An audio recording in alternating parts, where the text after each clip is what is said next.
ज्योतिबा फुले के परदादा माली जाति से संबंधित चौगुला थे, जो महाराष्ट्र के सातारा जिले के कटगून में ब्राह्मणों के निचले सेवक थे। उन्हें तरह तरह से गंदे काम सौंपे जाते थे। एक दिन उनकी एक ब्राह्मण कुलकर्णी, जो गांव में अधिकारी हुआ करता था, उनके साथ झड़प हुई। ब्राह्मण कुलकर्णी ज्योतिबा के परदादा को परेशान करता था और उसने उनके जीवन को बदतर बना दिया था। उनका गांव में शांति से रहना असंभव हो गया था। एक रात उन्होंने ब्राह्मण कुलकर्णी को मार दिया और पूना जिले में जाकर बस गए। तो क्या हम कह सकते हैं कि ज्योतिबा फुले के खून में अन्याय के खिलाफ बगावत थी? मैं इसे आपको तय करने के लिए छोड़ देती हूँ। अगर ज्योतिबा फुले का जन्म नहीं होता तो क्या डॉक्टर अंबेडकर का उत्थान संभव होता? शायद होता, परंतु ज्योतिबा फुले ने अंबेडकर की गतिविधियों को फलने फूलने की जमीन जरूर तैयार कर दी थी। हम आपको ज्योतिबा फुले के बारे में 22 तथ्य बताते हैं जो आप शायद नहीं जानते। ज्योतिबा फुले मुश्किल से 1 वर्ष के थे जब उनकी मां का निधन हुआ। उनका पालन पोषण उनके पिता ने किया। वह थॉमस पाइन के विचारों से बहुत प्रभावित थे। उन्होंने पाइन की प्रसिद्ध पुस्तक द राइट्स ऑफ मैन में बहुत दिलचस्पी दिखाई थी। ज्योतिबा फुले ने अपनी पत्नी को पढ़ाया और 22 साल की उम्र तक अछूतों के लिए स्कूल शुरू कर दिए थे। 1849 में जब वह 22 साल के थे, उन्होंने शूद्रों को शिक्षित करने की शपथ के कारण अपनी पत्नी के साथ घर छोड़ दिया था। 22 साल की उम्र में वह न सिर्फ पुणे बल्कि लंदन तक में एक प्रसिद्ध हस्ती बन गए थे। कोर्ट ऑफ डायरेक्टर्स लंदन ने उनके काम को स्वीकार किया था। ज्योतिबा फुले ने ब्रिटिश सरकार द्वारा दक्षिणा में ब्राह्मणों को दिए जाने वाले धन की प्रथा का विरोध किया था। 1848-49 में दक्षिणा में दी जाने वाली राशि रुपए 4000 के आसपास थी। 22 साल के ज्योतिबा फुले ने इस प्रथा के खिलाफ खड़े होकर यह मांग की कि अछूतों की शिक्षा के लिए इस धन को आवंटित किया जाना चाहिए। उस समय के ब्राह्मण पहले से ही नाराज थे कि ब्रिटिश सरकार ने उन्हें कम राशि दी है और अब 22 साल का शूद्र भी उन्हें चुनौती दे रहा था। अब तक किसी ने भी ब्राह्मणों को उनके प्रभुत्व के लिए चुनौती नहीं दी थी। अंत में ब्रिटिश सरकार ने शिक्षा के लिए उस दक्षिणा का एक हिस्सा अछूतों के लिए आवंटित किया। इसे अछूतों की शिक्षा के लिए पहली आर्थिक मदद कही जा सकती है। 1854 में ज्योतिबा फुले एक अंशकालिक शिक्षक के रूप में एक स्कॉटिश स्कूल में काम करने लगे।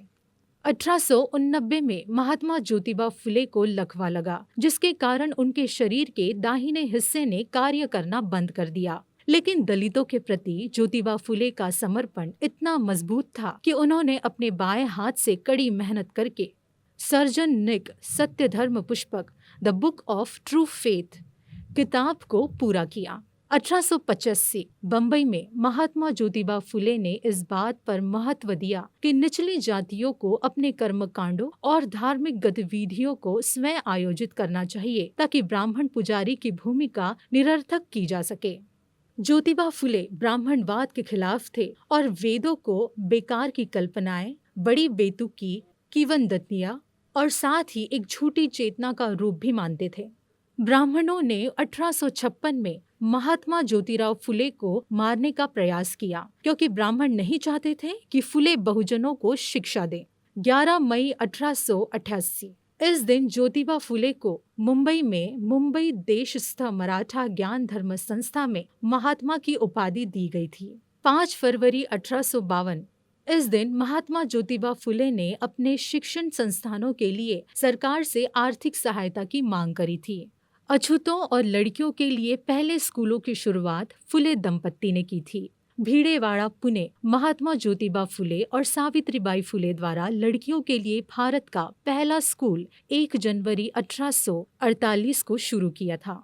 ऐसे समय में जब अछूतों की छाया को अपवित्र माना जाता था, जब लोग प्यासे अछूतों को पानी देने के लिए तैयार नहीं थे, अछूतों के उपयोग के लिए सावित्रीबाई फुले और महात्मा ज्योतिबा फुले ने अपने घर में कुआं खुलवाया था।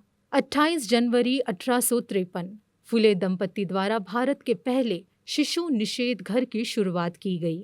1863 में ज्योतिबा फुले और सावित्रीबाई फुले ने पहले अनाथालय शुरू किया, जहां उन गर्भवती विधवाओं को संरक्षण दिया गया जो समाज में दमित थे। ज्योतिबा फुले ने पोवड़ा छत्रपति शिवाजी भोसले को 1 जून 1800 1969 और गुलामगिरी को 1 जून 1873 में प्रकाशित किया।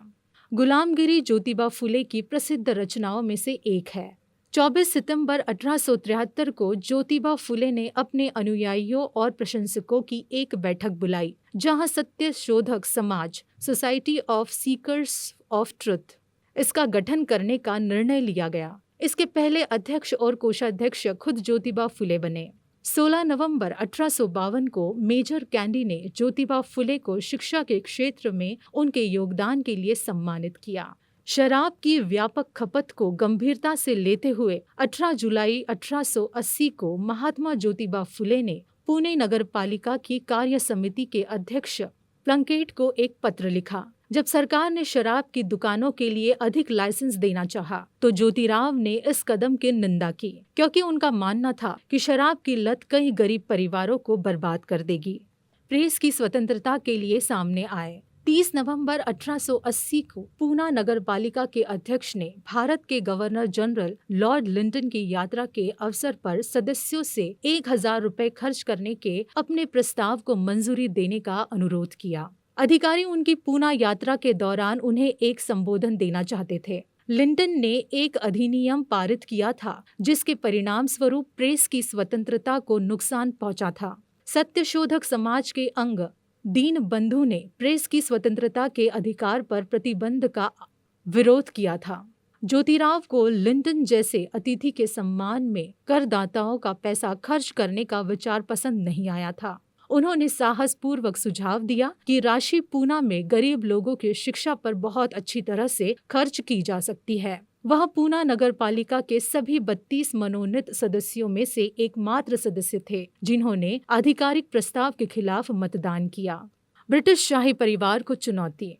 एक और घटना ने गरीब किसान के लिए उनके लगाव और ग्रामीण क्षेत्र में किसानों के कष्ट के लिए ब्रिटिश शाही परिवार के एक सदस्य का ध्यान आकर्षित करने में उनके साहस को भी प्रकट करती है। 2 मार्च 1888 को ज्योतिराव के एक मित्र हरिराव जी चिपलूनकर ने ड्यूक और डचेस ऑफ कैनॉट के सम्मान में एक समारोह आयोजित किया। एक किसान की तरह कपड़े पहने ज्योतिराव ने समारोह में भाग लिया और भाषण दिया। उन्होंने उन अमीर आमंत्रितों पर टिप्पणी की जो हीरे जड़ित आभूषण पहनकर अपनी संपत्ति का प्रदर्शन कर रहे थे और आने वाले गणमान्य लोगों को चेतावनी दी कि जो लोग वहां एकत्र हुए थे वे भारत के प्रतिनिधित्व नहीं करते थे। अगर ड्यूक ऑफ कैनॉट वास्तव में इंग्लैंड की महारानी के भारतीय विषयों की स्थिति का पता लगाने में रुचि रखते थे, तो ज्योतिराव ने सुझाव दिया कि उन्हें कुछ आसपास के गांवों के साथ साथ अछूतों के कब्जे वाले शहर के इलाकों का दौरा करना चाहिए। उन्होंने डॉग ऑफ कैनॉट से अनुरोध किया, जो रानी विक्टोरिया के पोते थे, कि उनका संदेश रानी तक पहुंचाया जाए